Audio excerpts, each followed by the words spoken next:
England, 1817.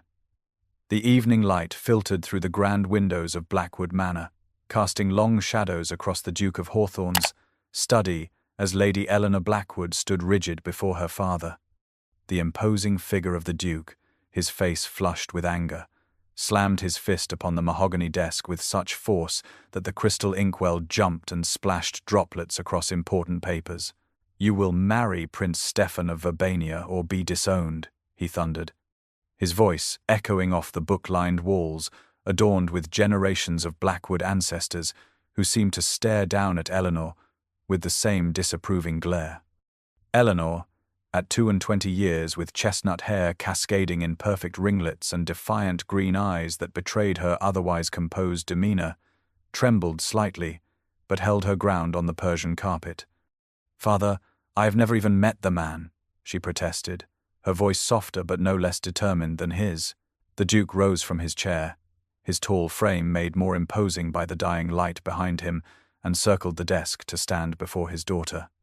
When he spoke again, his voice had transformed to ice, explaining in methodical detail how the Blackwood fortune had been depleted through failed investments and mounting debts, how their very survival as a family of consequence hung by a thread, and how this alliance with the wealthy Principality of Verbania was their only salvation. "Prince Stephen arrives tomorrow," he informed her, adjusting his waistcoat with practiced precision. "The wedding will take place in a fortnight, and you will do your duty as a Blackwood has always done." Eleanor felt the walls of the study closing in around her as her father turned away, effectively dismissing her from his presence. She executed a perfect curtsy, just as she had been taught since childhood, and walked with measured steps to the door, her silk skirts whispering against the carpet. Only when the heavy oak door closed behind her did she permit her composure to falter, pressing a trembling hand to her lips to stifle the sound of her quickened breathing. A fortnight. 14 days until she would be bound forever to a stranger, shipped off to a foreign land, all to save the family that would sell her like prized livestock. As she ascended the grand staircase toward her chambers, Eleanor maintained the perfect posture and serene expression expected of the daughter of a duke, even as her heart raced with panic and her mind scrambled desperately for an escape that did not exist. The following morning arrived with a brightness that belied Eleanor's inner turmoil as she sat perched on the edge of a gilt chair in the grand parlor, her back painfully straight and hands folded demurely in her lap. The pale blue silk of her carefully chosen gown cascaded around her like water, embroidered with delicate silver thread that caught the morning light streaming through the tall windows. The servants had been bustling since dawn, polishing every surface until the entire room gleamed, arranging fresh flowers in crystal vases and stoking the fire to ward off the spring chill. Eleanor had barely touched her breakfast, her stomach knotted with dread as she awaited the arrival of the man who would soon claim ownership of her life. When Prince Stephen finally entered the room, announced by the butler with exaggerated ceremony, Eleanor rose and curtsied precisely as protocol demanded. The prince cut an undeniably handsome figure, tall and lean with golden hair and aristocratic features that spoke of generations of careful breeding, yet when their eyes met, Eleanor felt an involuntary shudder travel down her spine.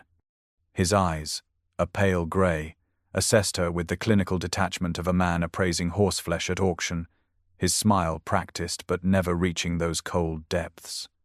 Their conversation as they sat opposite one another was excruciating in its formality, each word measured and proper while conveying nothing of substance or warmth. When the prince took her gloved hand in his equally gloved one, the contact felt like ice seeping through the fabric. "I understand your father's estates are quite extensive," he remarked in accented English, his gaze traveling around the room before returning to her face with renewed calculation. "I look forward to adding them to my holdings." The casual possessiveness of his tone made Eleanor feel like merely another asset being transferred in this arrangement, her value measured in acres and tenants rather than as a person. She smiled and responded with appropriate platitudes, each word tasting like ash in her mouth. Later, as she passed by her father's study to retreat to her chambers, voices drifted through the partially open door. The prince was speaking, his tone businesslike and detached. She will need considerable refinement before presenting her at court, but the alliance is satisfactory. Her father's rumbling agreement sealed her fate like a tomb being closed. Eleanor continued to her room, maintaining her dignified pace until safely behind closed doors, where she pressed her forehead against the cool window glass.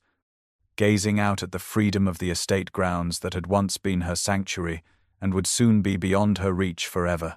Unable to sleep that night, Eleanor tossed restlessly among her silk sheets until the confinement of her bedchamber became unbearable. The moonlight streaming through her window beckoned like a silent invitation to escape, if only temporarily. Wrapping a woolen shawl around her nightgown and slipping soft leather slippers onto her feet, she navigated the darkened corridors of Blackwood Manor with the practiced stealth of someone who had spent a lifetime learning every creaking floorboard. The night air embraced her as she slipped through the servants' entrance, cool and sweet with the fragrance of early spring blossoms, filling her lungs with the first deep breath she had taken since meeting her betrothed. The extensive gardens of the estate spread before her, silver tipped in the moonlight, offering temporary sanctuary from the prison her life had become. Eleanor wandered without purpose, trailing her fingers along the damp hedgerows, past the formal rose garden, with its precisely pruned specimens still dormant from winter, toward the boundary where the manicured grounds gave way to more practical areas of the estate. It was then she noticed a thin column of smoke rising against the star-studded sky, unexpected at this late hour, when even the servants had long since retired. Curious, she followed the path that wound toward the source, a modest stone cottage set apart from the main estate buildings, its purpose given away by the anvil and rough work table visible outside. The blacksmith's cottage, Eleanor realized, remembering vaguely that her father had mentioned hiring a new smith after old Mr. Winters had finally succumbed to age. As she drew closer, the rhythmic sound of hammer striking metal carried through the darkness, a steady heartbeat in the quiet night. Warm golden light spilled from the open doorway, casting long shadows across the worn path. Something about that steady rhythm pulled Eleanor forward until she stood at the edge of the light, momentarily transfixed by the scene before her. A man stood with his back to the door, his powerful frame silhouetted against the red-orange glow of the forge. His sleeves were rolled up to expose forearms corded with muscle, his movements displaying both tremendous strength and surprising precision as he shaped the glowing metal beneath his hammer. Thomas Clark, the new blacksmith, worked with complete absorption, unaware of her presence as he focused entirely on his craft, his profile sharp against the forge light, beads of sweat glistening on his brow despite the cool night air. Eleanor found herself unable to move, captivated by the raw authenticity of the scene so utterly removed from the artificial politeness that governed her world. Thomas paused mid-swing as a slight movement at the door caught his eye, the hammer halting in its arc before gently lowering to rest on the anvil. Turning toward the entrance, he was startled to find a young woman standing at the threshold, her delicate nightgown and shawl a stark contrast to the rough surroundings of his workshop. Even in the uneven light of the forge, he recognized her immediately as Lady Eleanor Blackwood, the Duke's daughter, whose presence at his humble workshop at this hour was as unexpected as a snow flurry in August. "Your Grace, is something amiss?" he asked, his voice surprisingly gentle for a man of his stature, rough hands quickly wiping on a nearby cloth as he made a slight bow. Conscious of the impropriety of the situation, yet concerned by her appearance so far from the main house at midnight, Eleanor found herself momentarily speechless, struck by his direct gaze, warm brown eyes that regarded her with simple human concern rather than the calculating assessment she had endured all day from her betrothed. There was no artifice in his expression, no careful measuring of her worth or station, just genuine attention that made her feel suddenly, strangely visible. "I couldn't sleep," she admitted, surprising herself with her honesty to this virtual stranger when she had spent the day offering nothing but practiced pleasantries to her future husband. "The sound of your hammer was comforting," she added softly, feeling foolish even as the words left her mouth. Yet Thomas nodded as if her midnight wanderings made perfect sense, offering her a rough-hewn stool pulled safely back from the heat of the forge. They spoke briefly, their conversation flowing with unexpected ease across the vast divide of their stations. Eleanor discovered he had recently returned from fighting in the Napoleonic Wars, serving as a cavalry farrier before bringing his skills back to civilian life. He spoke without embellishment or pretense, describing the battlefields of Europe with the same straightforward clarity he now applied to his craft. The metal remembers its true nature, no matter how we try to force it, he explained, gesturing to the piece cooling on the anvil. Sometimes the greatest strength comes from allowing it to find its own shape rather than imposing one upon it. As he spoke, Eleanor felt a peculiar sense of recognition, as if his words about the metal spoke directly to her own constrained existence. His calm presence and complete lack of pretension created a moment of authentic connection that contrasted sharply with the hollow interactions of her day. When the manor clock chimed the half-hour, Eleanor reluctantly rose to return before her absence was discovered, carrying with her the strange warmth of having been, for a brief moment, truly seen. The next several days passed in a whirlwind of wedding preparations that felt more like a prison sentence gradually closing around Eleanor. Blackwood Manor, once her sanctuary, had been invaded by the prince's extensive entourage, transforming familiar spaces into foreign territory as seamstresses, diplomats, and additional servants rushed about in constant motion. The grand ballroom had been commandeered as a staging area for the ceremony, the drawing rooms filled with exotic gifts arriving daily from Verbania, and even the gardens were being sculpted to accommodate the royal tastes with no regard for Eleanor's carefully tended flower beds. Morning until night, decisions were made without consulting her, each one another brick in the wall of her future cage. During a fitting for her wedding gown, Eleanor stood empty-eyed on a pedestal in the center of her chambers, arms extended like a doll as three seamstresses fussed with the heavy ivory silk and endless rows of pearls. Her mother, the Duchess, circled critically, discussing details with the head seamstress as though Eleanor were merely a mannequin rather than a person. The prince prefers diamonds for the bodice, the Duchess instructed, examining fabric swatches with practiced discernment. They reflect his family's wealth and will glitter magnificently in the cathedral. Eleanor, finding her voice in this small matter at least, whispered softly, "But I have always loved sapphires." Her mother continued the conversation without pause, effectively pretending not to hear the soft objection, discussing instead the appropriate length of train required for a ceremony of this magnitude. That afternoon, with the manor in chaotic preparation for yet another formal dinner to honor some dignitary from the prince's homeland, Eleanor seized a rare moment of inattention from her lady's maid and slipped away, telling the butler she needed air in the garden. Instead of turning toward the manicured lawns, however, her feet carried her swiftly along the now familiar path to the blacksmith's cottage. She had prepared a plausible excuse about commissioning decorative elements for the wedding feast, but in truth, she was desperately seeking a few moments of respite from the suffocating atmosphere of the manor, a brief taste of the authentic human connection she had discovered on her midnight wandering. As the simple stone cottage came into view, smoke rising steadily from its chimney, Eleanor felt herself draw the first easy breath she had taken in days. At the blacksmith's cottage, Eleanor stood at a respectful distance from the intense heat of the forge, watching in quiet fascination as Thomas worked a piece of glowing metal with methodical precision. His movements were a dance of controlled power, each strike of the hammer deliberate and exact, transforming the formless metal into something of purpose and beauty. "What brings you here, Lady Eleanor?" he asked without interrupting his rhythm at the anvil or looking up from his work, though the slight curve of his lips suggested he was not displeased by her presence. "Freedom, if only for an hour," she replied with unexpected candor, the honesty of her words surprising herself as much as him. Thomas looked up then, meeting her eyes with a warm understanding that required no further explanation. A simple smile, acknowledging the weight of her confession without judgment or pity. They talked as he continued his work, the conversation flowing naturally between them despite the vast gulf of their stations. Thomas told her of his travels with the army, describing distant lands and cultures with vivid detail that transported Eleanor far beyond the confining walls of Blackwood Manor. He spoke of Spanish mountains bathed in golden light, Italian villages clinging to coastal cliffs, and the stark beauty of Russian winters, painting pictures with words as skillfully as he shaped metal with his hands.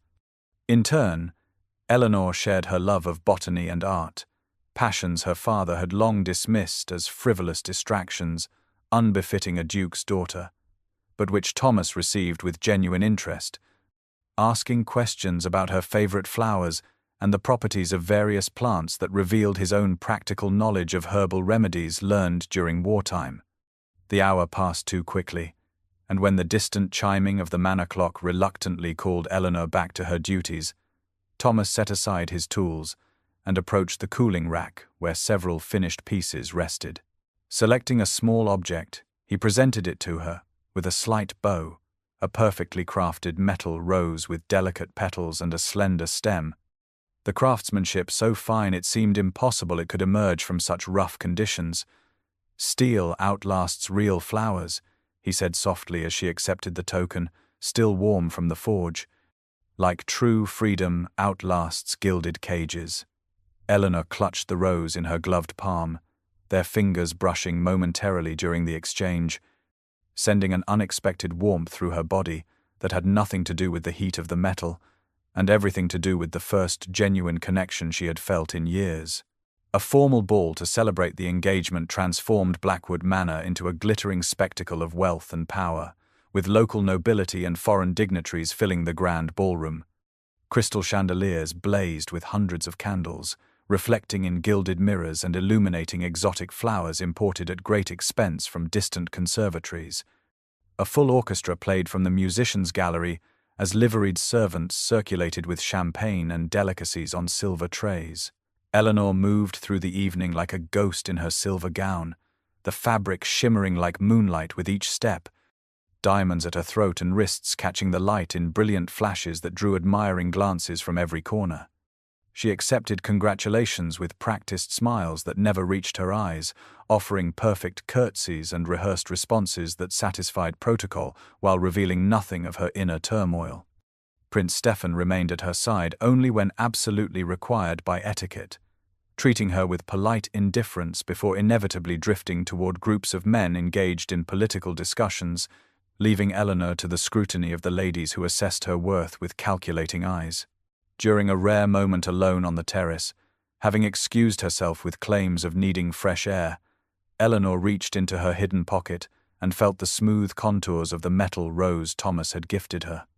The cool touch of the steel against her fingertips grounded her in reality, amid the fantasy world of the ball, reminding her that somewhere beyond these walls existed genuine human connection untainted by politics or advantage. Drawing strength from this small token, she composed herself to return to her performance. As she re-entered the ballroom, the crowd parting respectfully before the future princess, Eleanor noticed additional servants had arrived carrying trays of wine to replenish the dwindling supply. Among them stood Thomas, looking strangely formal in the simple black attire required of male servants, his strong hands seeming out of place supporting a delicate tray of crystal glasses. Their eyes met briefly across the crowded room as he bowed respectfully like any servant would to the lady of the house, yet in that fleeting glance passed a current of recognition and understanding impossible to articulate but undeniably real, a single moment of genuine connection amid the artificial pageantry that sustained Eleanor through the remainder of the endless evening. Following the ball, Eleanor retreated to the library seeking solitude among the leather-bound volumes that had been her childhood refuge. The festivities had left her drained, her cheeks aching from forced smiles, and her mind weary from maintaining perfect composure under constant scrutiny. She stood before the tall windows, gazing at the moonlit gardens and absently touching the hidden pocket where Thomas's metal rose rested against her hip, when the heavy door closed with an ominous click. Prince Stefan stood in the entrance, his formal attire still immaculate despite the late hour, his pale eyes reflecting the firelight as he regarded her with cool assessment.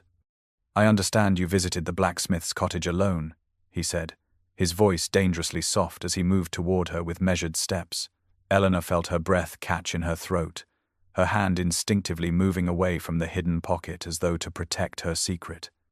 The prince continued his approach until he stood uncomfortably close, the scent of expensive cologne and wine on his breath as he spoke with precision. "Such behavior will not be tolerated once we are married," he informed her, no hint of anger in his tone, which somehow made the statement more frightening than if he had shouted, "You will represent my kingdom with absolute propriety." His fingers suddenly gripped her arm above the elbow, the pressure deliberately increasing until Eleanor had to bite her lip to prevent a gasp of pain. "I do not require your affection," he continued, his grip unrelenting as he studied her face for any sign of defiance, "merely your obedience and heirs." The cold calculation in his eyes as he spoke of children chilled Eleanor more deeply than his painful grip, making clear that her body was simply another possession he would control. When he finally released her and departed with a formal bow that mocked the violence of his touch, Eleanor remained frozen by the window, rubbing her arm where bruises would surely form by morning, realizing with horror the lifetime of control awaiting her. It was not merely her freedom at stake, but her very safety, trapped with a man who viewed her as property to be managed rather than a person to be cherished. Later that night, returning to her chambers exhausted and shaken, Eleanor discovered a strange woman unpacking clothing in her dressing room. With sinking heart, she recognized her faithful lady's maid of 5 years had been replaced with a stern-faced woman who introduced herself in heavily accented English as having been sent by His Highness to assist with proper Verbanian court protocols. The message was unmistakable. She was now being watched, her final vestige of privacy stripped away as efficiently as the prince had stripped away her illusions about their future together. With only days before the wedding, the atmosphere at Blackwood Manor had grown suffocatingly tense, with final preparations reaching a fevered pitch, and the prince's watchful servants monitoring Eleanor's every movement. Yet fortune provided an unexpected opportunity when the prince's mother arrived unannounced during a dress fitting, sending the household into chaos as rooms were hastily prepared and protocols rearranged. In the confusion, Eleanor managed to slip away, her heart pounding as she hurried along the now familiar path to the blacksmith's cottage, constantly glancing over her shoulder for any sign of pursuit. Thomas was working at his bench when she burst through the door, but one look at her flushed face and wild eyes had him immediately setting aside his tools and crossing to her side. "What has happened?" he asked with genuine concern, offering her the rough-hewn stool as he noted her trembling hands and the unmistakable fear in her expression. The words tumbled from Eleanor in a desperate rush, weeks of mounting dread finally finding release as she confided her fears about the prince's controlling nature, the bruises still fading on her arm, and her father's unyielding position that the marriage must proceed regardless of her growing terror. Thomas listened without interruption, his warm brown eyes steady on hers, offering silent strength until her torrent of words finally subsided into shaky breaths. Their conversation deepened as the afternoon light filtered through the cottage windows, casting golden patterns across the worn floorboards. To her surprise, Thomas revealed his own past. Born to minor nobility in northern England, but renounced his title after the war, unable to return to a life of pretense and empty social obligations after witnessing true suffering on the battlefields of Europe. "We make our own cages, Your Grace," he said softly, stoking the forge fire as he spoke, each of us constructing bars from expectations, fear, and the desperate need for approval, and we alone can find the courage to open them. As they talked, Eleanor became acutely aware of the physical presence of the man before her, the strength in his hands that could shape unyielding metal yet gentle enough to create something as delicate as her steel rose. The firelight played across the planes of his face, highlighting cheekbones that spoke of noble ancestry despite his common occupation, and she found herself drawing closer, as though pulled by some invisible force. When Thomas reached out to steady her as she rose to leave, their hands met in a brief, forbidden touch that sent currents of awareness through Eleanor, unlike anything she had experienced before. Though just the simple contact of skin against skin, it felt more profoundly intimate than any formal interaction she had ever known, a connection of equals that transcended the artificial boundaries of class and station. Eleanor returns to find the manor in complete chaos, with servants rushing through corridors and raised voices echoing from the main hall. The moment she slipped through the side entrance, hoping to return unnoticed, a footman spotted her and immediately announced her presence with undisguised relief.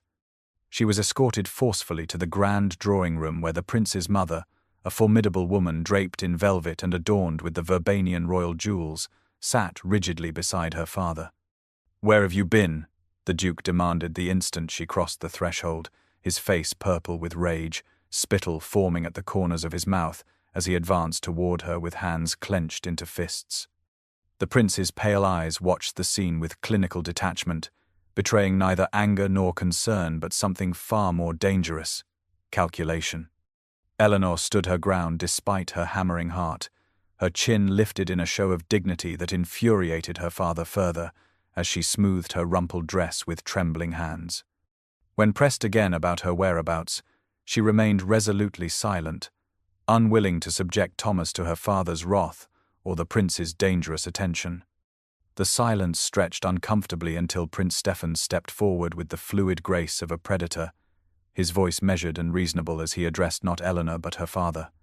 "In Verbania," he explained with cold precision, his accent more pronounced than usual, "noble daughters are accompanied by guards at all times.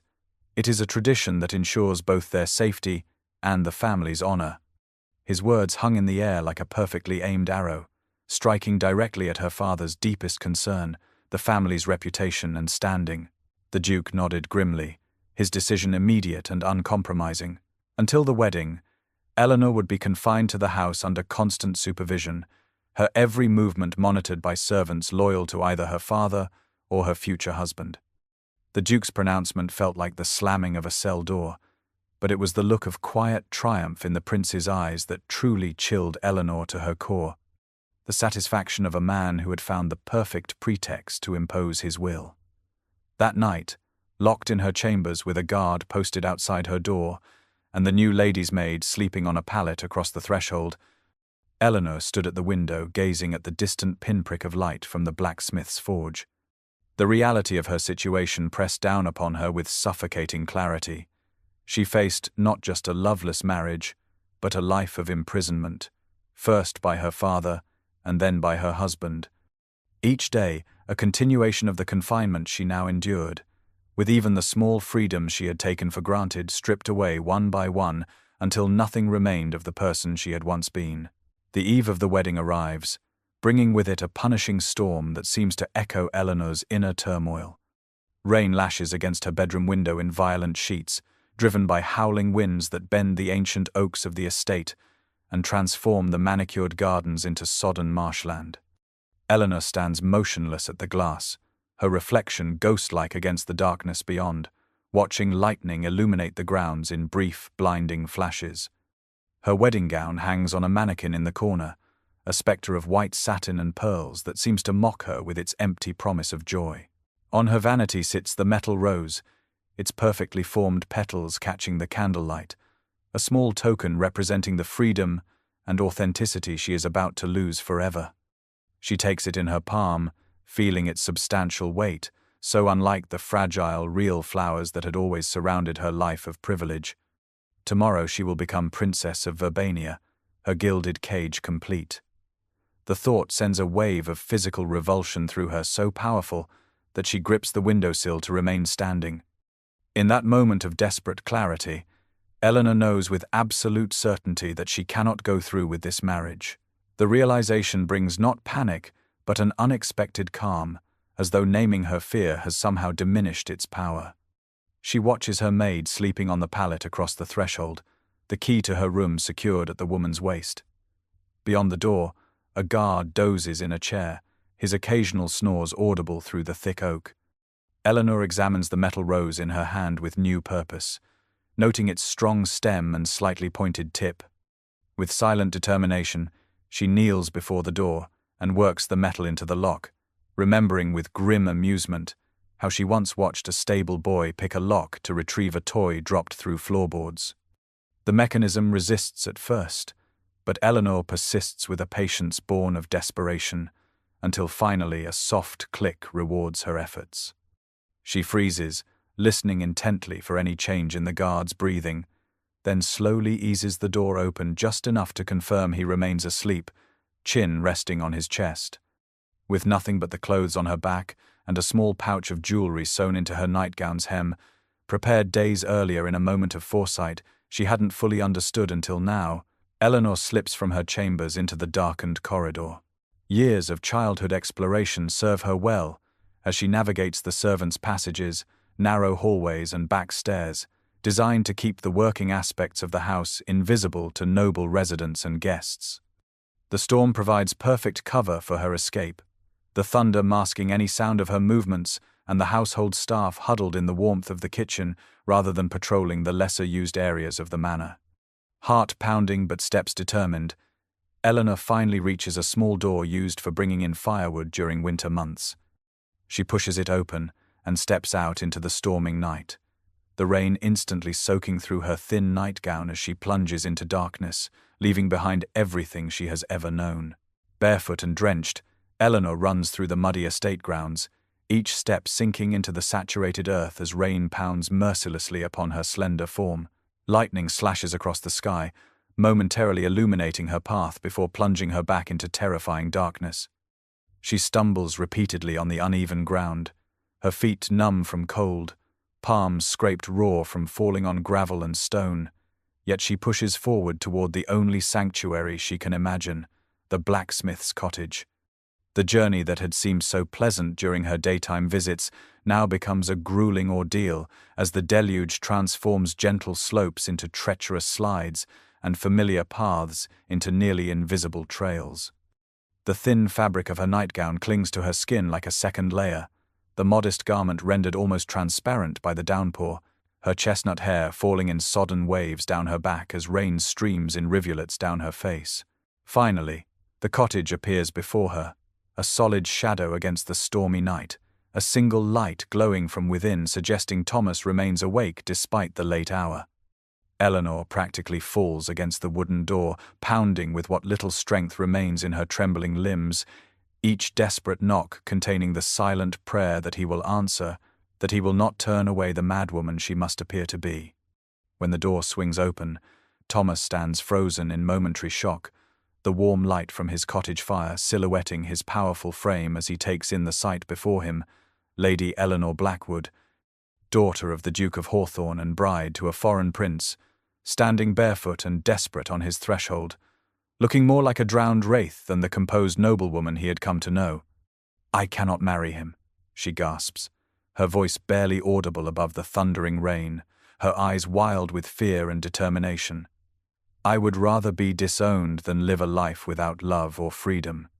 For the briefest moment, Thomas remains motionless, the enormity of what stands before him, of what she is asking without words, playing across his features as he weighs the consequences they both face should he offer the sanctuary she seeks. Then, as though some internal battle resolves itself, he reaches forward and gently pulls her inside, closing the door against the storm with one hand while wrapping a rough wool blanket around her shivering form with the other. His expression remains conflicted, concern for her immediate well-being warring with the grim knowledge that her presence here, in this state, and at this hour, has irrevocably altered both their fates. Dawn breaks with search parties scouring the estate grounds, their voices carrying faintly through the morning mist that has followed the night's deluge. Thomas and Eleanor sit by his dying fire, her borrowed clothes, a simple shirt and trousers rolled at the ankles, hanging loose on her slender frame. Their faces show the exhaustion of having talked through the night about possibilities and consequences, weighing options against increasingly dire realities.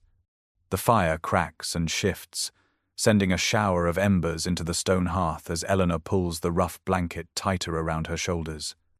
"My father will never stop looking for me," she says hopelessly, her voice barely above a whisper, as though the search parties might hear through the cottage's walls. "The prince's pride will demand it. Even should they reach London, the Duke has connections throughout England, the prince diplomatic ties across Europe. There is nowhere within the civilized world that the daughter of a duke might hide without discovery." Thomas rises to add the last of his firewood to the dying flames, his movements deliberate as he arranges the logs with practiced efficiency. When he turns back to Eleanor, his expression is resolute, a decision reached during their long night of desperate planning. "Then we must go where they cannot follow," he suggests, returning to sit beside her on the simple wooden bench, close enough that their shoulders nearly touch. "I have savings, skills useful anywhere. We could reach the port at Dover by tomorrow if we leave now. The implications of his words sink slowly into Eleanor's exhausted mind, the understanding that he is offering not merely temporary sanctuary, but to abandon his life here entirely for her sake. This cottage, his forge, the business he has built since returning from war, all sacrificed without hesitation for a woman he barely knows. "Why would you risk everything for me?" she asks, searching his face for any sign of hesitation or regret, finding only quiet determination in his steady gaze. His answer, when it comes, is simple, yet profound in its honesty. "Because in you, I see a courage that matches the fire of my forge." He takes her hands in his, their warmth enveloping her still cold fingers, his calloused palms a testament to years of honest labor. "When you first appeared at my door in the night, it wasn't a nobleman's daughter I saw, but a woman of extraordinary spirit willing to risk everything for her freedom. Such courage deserves to be honored with equal courage." The Duke arrives at the blacksmith's cottage with armed guards, just as Thomas and Eleanor frantically gather the few necessities for their escape. The small bag of provisions and Thomas' life savings sit on the rough wooden table between them when the door bursts open without warning, slamming against the interior wall with such force that dust shakes from the rafters. The Duke of Hawthorne fills the doorway, his imposing figure resplendent despite the early hour in riding clothes of the finest quality, his face a mask of cold fury as armed guards flank him on either side, hands resting meaningfully on the hilts of their swords. Behind them, visible through the open door, Prince Stephen sits astride a magnificent black stallion, observing the scene with the detached interest of a man watching an insect struggle in a spider's web. "Return to the manor immediately," the Duke commands his daughter, not bothering with pleasantries or explanations, his tone that of a man accustomed to instant obedience. Eleanor stands frozen for a moment, the borrowed clothing hanging loose on her frame, making her appear younger and more vulnerable than the composed noblewoman who had graced Blackwood Manor's ballroom just days before. Yet when she speaks, her voice carries a quiet strength previously untapped. "No, father, I cannot. I will not marry the prince." The simple declaration hangs in the air between them, each word a stone dropped into still water, sending ripples of shock through the assembled men. The Duke stares at his daughter as though seeing a stranger, his complexion darkening dangerously before he speaks again, each word precisely enunciated and cold with fury. "Then you are no longer my daughter. You will have nothing, no name, no dowry, no family. From this moment, you are dead to the house of Blackwood." The prince watches from horseback, rain beading on his immaculate cloak, his expression one of calculated disdain, as he surveys the humble cottage with its forge and simple furnishings. "This display is beneath a woman who was to be my princess," he says dismissively, his accent more pronounced in his irritation. "You disgrace yourself with this common laborer when you were offered a crown."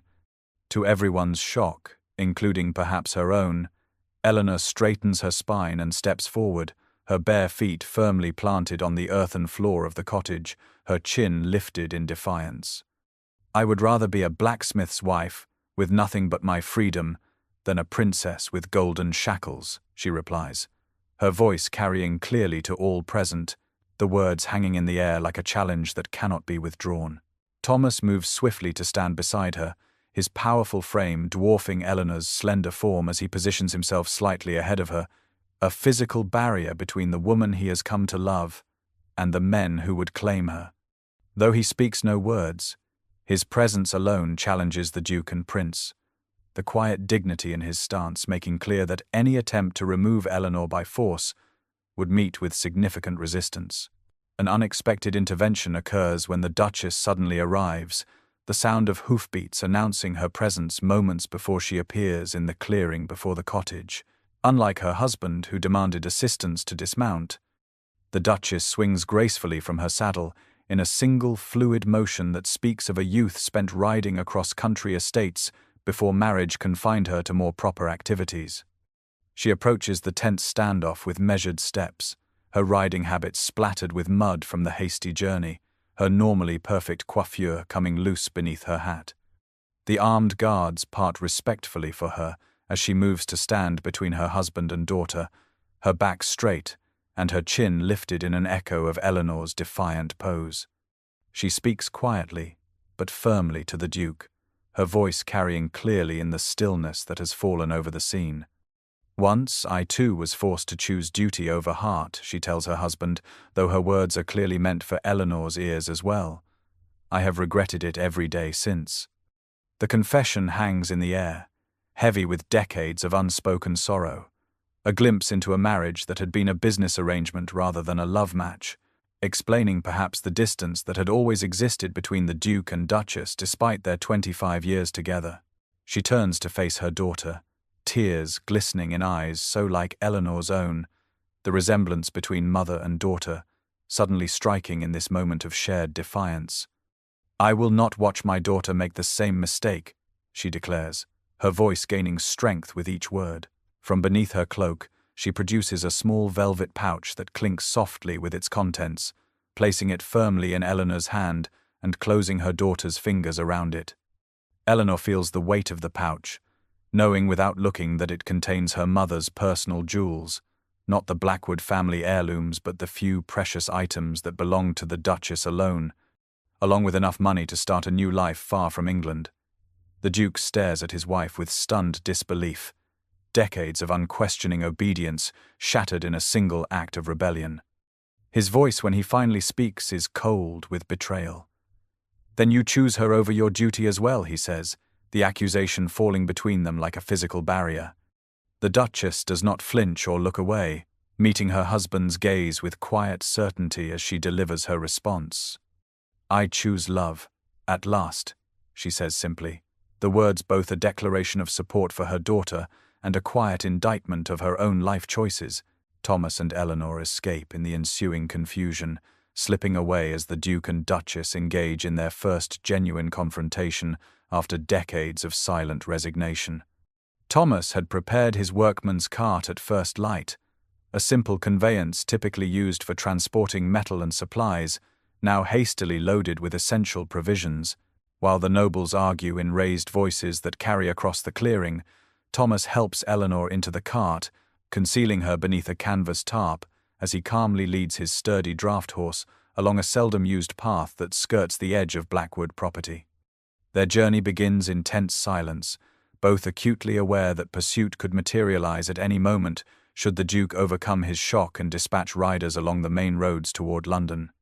Instead of following predictable routes, Thomas guides them cross-country, using the knowledge of local terrain gained during his blacksmithing travels to navigate forgotten paths through woods and farmers' fields. The journey proves fraught with danger and discomfort, sleeping in abandoned barns when they can find them, or beneath hedgerows when no shelter presents itself. They avoid villages and posting houses where news and descriptions would surely have preceded them, instead seeking aid from isolated farmers and cottagers who have little connection to aristocratic concerns. Eleanor, who had never before prepared her own meals or slept on straw, discovers reserves of resilience she never knew she possessed, learning to build fires, forage for edible plants, and mend tears in her borrowed clothing. With each passing day and each obstacle overcome, the bond between them deepens, formal titles and class distinctions dissolving in the face of shared hardship and growing affection. Thomas uses the last of his carefully saved coins to secure passage on a merchant vessel bound for America, bribing the captain to ask no questions about the unmarried couple seeking transport to the New World. They will sail on the morning tide, leaving behind not just England, but the entire social structure that would forever keep them apart. On their final night before reaching Dover, they shelter in an abandoned shepherd's cottage, its roof partially collapsed, but still offering protection from the evening chill. Seated before a small fire built from broken fence posts, Thomas finally gives voice to feelings that have grown impossible to contain. I have loved you since you first appeared at my forge, curious and unafraid, he confesses, his strong hands suddenly uncertain as they reach for hers across the narrow space between them. The woman who sought freedom rather than position, who saw value in honest work rather than empty titles. Eleanor moves toward him in the flickering firelight, her response requiring no words as she closes the distance between them. Their first kiss tastes of freedom and possibility, her soft lips meeting his with equal passion and certainty, sealing a connection formed in the crucible of their shared defiance. On the ship to America, Eleanor stands at the rail watching England disappear behind them, the white cliffs of Dover gradually fading into the misty horizon. The sea stretches endlessly before them, a vast expanse of possibility and uncertainty that mirrors the future they have chosen. The salt spray mingles with the wind to tangle her hair, no longer perfectly arranged by servants but falling loose around her shoulders. Her borrowed dress, simple and practical, flutters against her legs as the ship cuts through the waves, carrying her toward a life she could never have imagined just weeks earlier. Thomas joins her at the rail, his solid presence, a comfort as he places his calloused hand over hers, where it rests on the weathered wood. "Do you regret it?" he asks quietly, his voice nearly lost in the cry of seabirds and snapping of canvas sails overhead, leaving everything behind. The question hangs between them, honest and necessary. Eleanor considers all she has abandoned, the title that had defined her existence since birth, the luxury she had taken for granted, the security of a predetermined path, the mother who finally revealed her true heart only to be left behind. The wind carries the last visible trace of England away as she turns to face the man who had risked everything for her freedom. "I regret only the years I spent trying to be what others demanded," she answers, finding truth in the words as they form on her lips. "With you, I am finally myself." The simple declaration contains more honesty than all the formal promises she would have made at the altar with Prince Stephen, the weight of pretense finally lifted from her shoulders as completely as England has disappeared from view. That night, in the privacy of their small cabin, with the rhythmic creaking of the ship and the gentle rocking of the waves as their only witnesses, they consummate their love. The narrow berth becomes a sacred space where titles and stations cease to matter, where only their shared humanity exists. Eleanor discovers a passion and tenderness she never knew possible, her body awakening to sensations that would have remained forever dormant in the cold, dutiful union with the prince. Thomas touches her with reverence and desire in equal measure, his strength tempered by gentleness as they learn each other in the most intimate way. Their union, though not yet formalized by law or church, is sealed in their hearts, a private covenant more binding than any arranged marriage could ever be. 1 year later in Boston, Thomas has established a successful blacksmith shop in a bustling corner of the growing city, the steady ring of his hammer drawing admiring crowds who watch through the open doors as he transforms raw metal into objects of both beauty and function. His status as a war veteran, combined with his exceptional skill, has earned him respect among the practical New Englanders who value craftsmanship and honest labor above accidents of birth. The simple sign reading Clark Blacksmithing has become known throughout Boston for quality work delivered on time, with a waiting list of customers seeking everything from ornamental railings for newly built townhouses to specialized tools for the shipbuilding industry that drives the city's economy. Eleanor, now known simply as Mrs.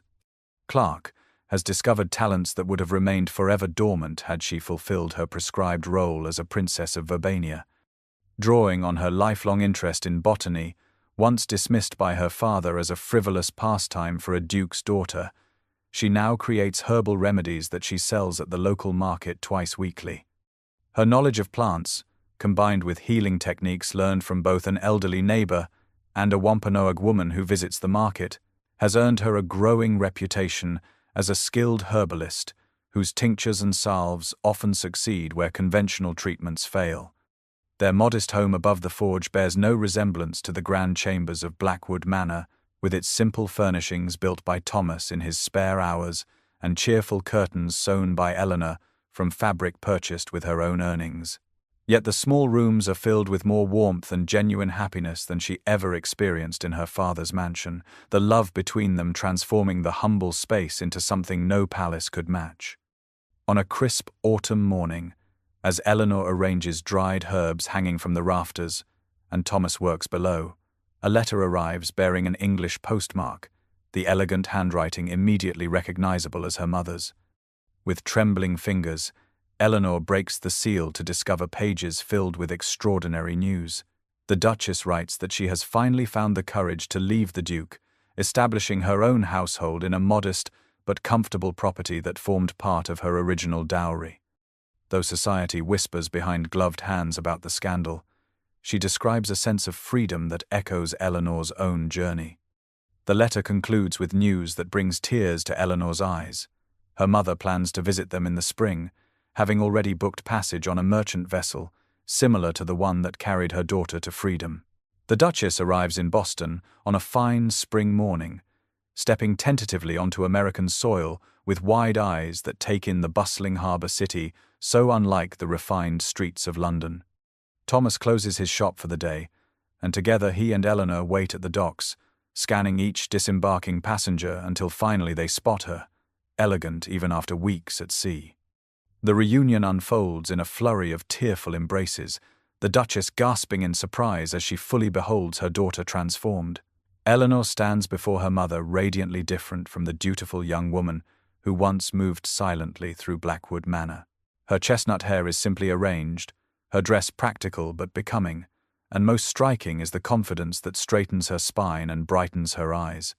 Most astonishing to the Duchess is the unmistakable curve of Eleanor's belly beneath her apron, the promise of a grandchild she had feared she would never know.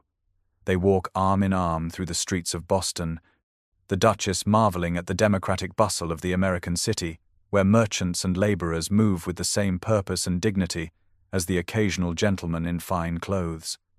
In the modest apartment above the forge, they exchange stories late into the night, each woman finding healing in the sharing.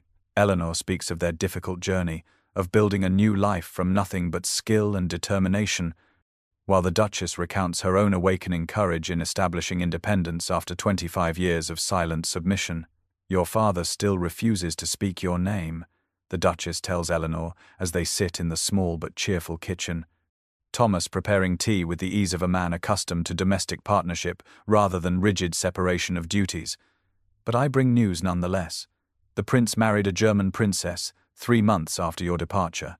They appear utterly miserable together." She describes the rushed alliance, arranged with even less pretense of affection than Eleanor's would have been. The German princess reportedly kept under even stricter supervision than Eleanor had faced. The political advantage gained apparently worth the evident mutual distaste between the royal couple. Eleanor laughs, a free and genuine sound as she places a hand on her growing belly, feeling the strong movements of the child within. "While I, disowned and disgraceful, have found more riches than his kingdom could ever provide," she responds, exchanging a look of pure contentment with Thomas as he sets the simple earthenware cups before them. The Duchess observes this silent communication between her daughter and son-in-law, witnessing the profound connection she herself had never experienced, and finds that the last remnants of regret for Eleanor's choice dissolve completely in the warmth of this humble home filled with authentic happiness. 5 years later, the modest cabin Thomas and Eleanor first called home has expanded into a prosperous homestead on the outskirts of Boston. The original structure now forms just one wing of their dwelling, with new rooms added as their family and fortunes grew in tandem. The forge that once occupied most of their living space has been relocated to a separate building where Thomas employs 2 apprentices. His reputation for exceptional craftsmanship, spreading far beyond the city limits to attract commissions from wealthy patrons up and down the eastern seaboard. The late afternoon sun casts long shadows across their property as Thomas and Eleanor stand in the doorway, watching their 2 children play in the garden. 4-year-old James chases butterflies with the single-minded determination inherited from his father, while little Margaret, not yet 2, toddles after her brother with delighted squeals. The vegetable garden beyond yields abundant produce, interspersed with carefully tended herbs that serve both culinary and medicinal purposes. Eleanor has become a respected herbalist, whose remedies are sought throughout the region. Her knowledge of plants combined with an intuitive understanding of human ailments, creating treatments often more effective than those prescribed by formally trained physicians.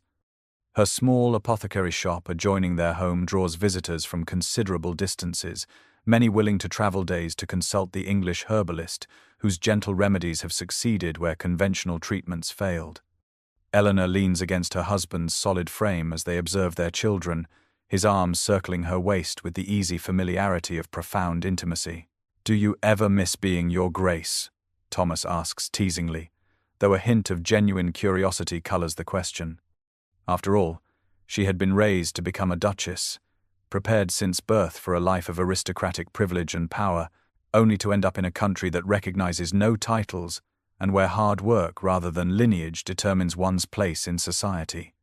Eleanor turns in his arms to face him, her expression alight with contentment as she studies the face that has become as familiar and essential to her as her own heartbeat.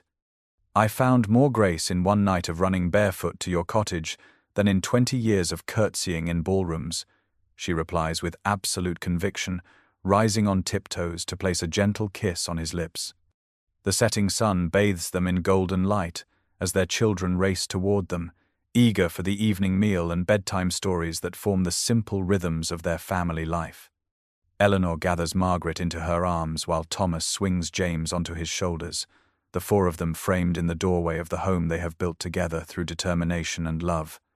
As they move inside, Eleanor reflects that in losing everything that once defined her, title, wealth, family name, she gained the only thing that truly mattered, a life authentically and fearlessly lived, with a love forged as strong as the steel from Thomas's anvil.